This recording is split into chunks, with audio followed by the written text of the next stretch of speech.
This week, we'll visit the scene of a crime so huge that most of you will not believe it to be real, and so perfect that even today, 86 years after the fact, few realize that the crime even took place. The creation of the Federal Reserve System was about more than just money. Some refer to it as the secret birth of a criminal conspiracy to rob the American middle class of its hard-earned wealth. Others believe it to be part of an attempt to bring the world under the control of a shadowy international elite that calls itself the New World Order. Hundreds of miles south of the banking capital of the world, New York City, just off the coast of Georgia, Jekyll Island provided a winter retreat to the rich and famous. This tiny ocean getaway was formerly owned by the monopoly man himself, international financier J.P. Morgan. Here, in a conclave intended to remain secret forever, 6 international bankers plan what is to become America's most powerful private institution, the Federal Reserve System.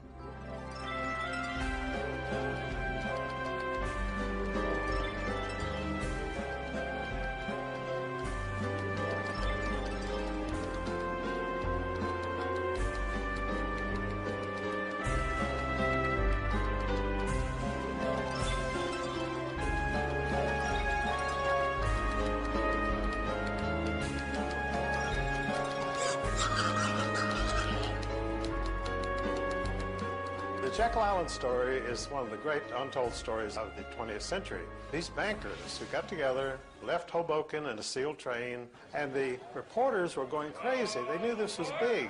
These are 5 of the biggest bankers in the world getting on this sealed train. The reporters want to know what the hell was going on. And they didn't know for years what had happened.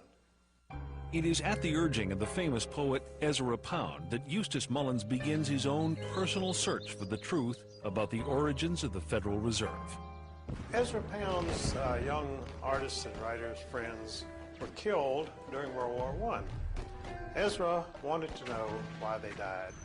Digging book by book, row by row, in the entire economics section of the Library of Congress, I found this little magazine with the Jekyll Island story in it. When I took that to Ezra Pound, he was so thrilled. It was the biggest discovery of his life. In fact, Ezra Pound called the Jekyll Island story the biggest detective story of the 20th century. But why? Andrew Gray, grandnephew of one of the 6 men who met to plot the creation of the Federal Reserve System, scoffs at talk of secret cabals. Well, I'm asked whether the Jekyll Island meeting can be automatically classed as a conspiracy. And the answer, first of all, is that the need for secrecy does not necessarily imply conspiracy. Very important legislation of any kind cannot be drafted in public forum. Back in 1910, they called themselves the Jekyll Island Club. Collectively, members represented more than 1/6 the wealth of the entire world. So anxious were they to keep any knowledge of their meetings secure, they used code names even when talking to friends. "We're going to Jamaica," they would say, and those in the know would understand they were traveling to Jekyll Island. The immediate excuse was the money panic of 1907, which was engineered by Jacob Schiff and the Rockefellers to gain control of some corporations they were after. And so then they said, look, we've got another nationwide panic, we've got to have banking reform. The birth of the Federal Reserve System, we know, was at Jekyll Island, Georgia, in a secret meeting that took place that was attended by Senator Aldrich, who was the chairman of the banking committee, and whose son I knew, incidentally, Winthrop Aldrich, when he was chairman of the Chase Bank. The Aldrich Bill, as it was initially called, received such violent opposition from Democrats and reformers like William Jennings Bryan that despite avid lobbying by the monopoly men, the bill quickly went down to defeat. Once the Aldrich Bill flopped, the bankers immediately moved to Plan B. It didn't work from trying to push it through with Republicans, so they tried to push it through with Democrats. We had, in 1912, a very popular president, a Republican named William Howard Taft. The bankers needed Woodrow Wilson to sign this act into law. He did not have much charisma. He had not a chance against William Howard Taft. Teddy Roosevelt. He was an explosion upon the political scene. Dynamic, outspoken, warm, colorful, exciting, inspiring. And under the surface was a man of ideals. You could say that J.P. Morgan really owned Theodore Roosevelt. You see, his right-hand man, vice president of his bank in New York, George Perkins, lived at the White House. He was a liaison man with the president. And so they drug Theodore Roosevelt out of obscure retirement. Roosevelt formed the Bull Moose Party and split the Republican Party and elected Woodrow Wilson. That's the only way they could do it. Woodrow Wilson, immediately after his inauguration, called a special session of the Congress to do away with the protective tariff, which had been the thing that had built this country. The second thing that happened was that the income tax came in. And the final thing was the creation of the Federal Reserve, which took place in December, around the Christmas holidays in 1913, that put the cap on this whole revolution. Most of the senators had gone home for the Christmas holidays. We call that in legislative circles having the skids greased.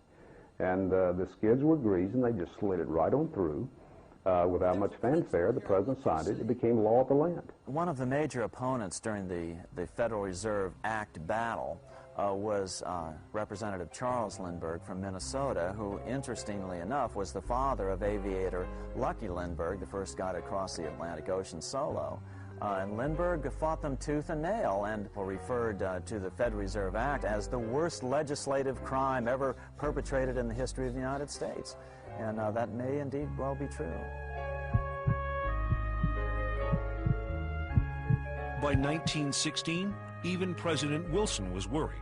He lamented, "The growth of the nation and all our activities are in the hands of a few men." Near the end of his life, Wilson said that he had been deceived into signing the Fed into law, reportedly murmuring just before he died, "I have unwittingly ruined my government." In law, when any people meet together to plot to rob somebody, that becomes a criminal operation. It can never be anything else.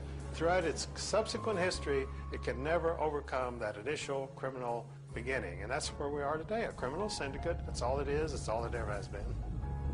Did the creation of the Federal Reserve represent a takeover of the United States by shadowy international financiers? Certainly, the Fed was designed to serve somebody's interest, but whose? Not the American banking community. It was the international banking community. The Morgans were an international family. The fortune had first been made in England, but they were allied with the Rothschilds and others in England, and one of their agents drafted the script for the Federal